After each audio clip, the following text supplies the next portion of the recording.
La plaça de la Font espera tornar a veure aquest diumenge castells de gamma extra i de 9 pisos per primera vegada després de la pandèmia.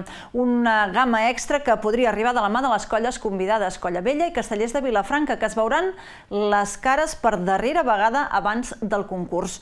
Les colles de Tarragona buscaran la millor actuació del que portem de curs amb els castells de Nou com a protagonistes. La diada del primer diumenge de festes obrirà la tríada d'actuacions de la Festa Major Tarragonina amb l'esperança de poder tornar a veure 3 anys després castells de 9 pisos i de gamma extra a la plaça de la Font. Uns castells, aquests darrers, que tot i la proximitat del concurs podrien arribar per part de la Colla Vella i els Castellers de Vilafranca. Pel que fa als ballencs, l'aposta per a l'actuació és clara, poder descarregar per primera vegada enguany el 2 de 8 sense forra, castell, que va quedar encarregat per Sant Fèlix i no van veure clar a la Diada Nacional. Serà a partir del resultat d'aquest castell quan es veurà si els rosats aposten per algun altre de gamma extra en una Diada amb la que sempre han demostrat el seu compromís. Plantegem Santa Tecla amb la intenció d'anar a aconseguir aquest 2 de 8.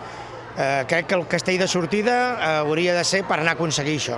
Llavors veurem si després hi pot entrar algun altre castell dels que estem treballant, però ja t'he dit que privarà molt que el castell estigui molt preparat i si no doncs tindrem 7 assajos més per arribar al concurs, que es donarà molt de peu.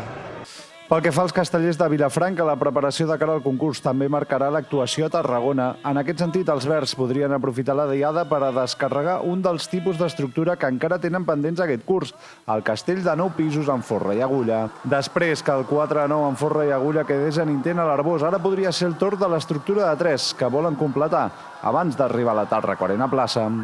El Cisco ho ha dit obertament i ho va dir l'altre dia assaig. Ell va portar el 3 de 9 amb agulla a Santa Tecla. Doncs, suposo que treballarem a curt termini per portar el 3 de 9 amb agulla a Santa Tecla i poder anar ja al concurs amb aquest castell ja fet.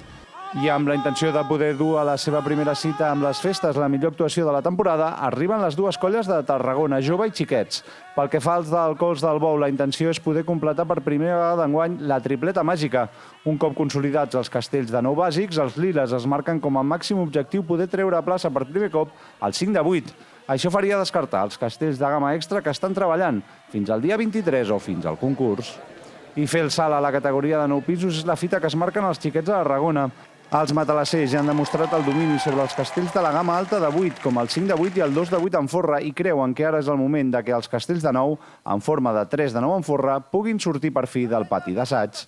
Una diada que es podrà veure en directe a través de TAC12, a partir d'1:15 del migdia.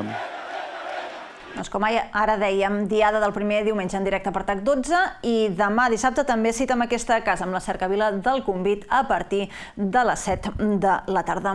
Santa Tecla també hi ha espai per la solidaritat. El recinte firal acull entre avui i demà la tradicional Marató de Donants de Sang.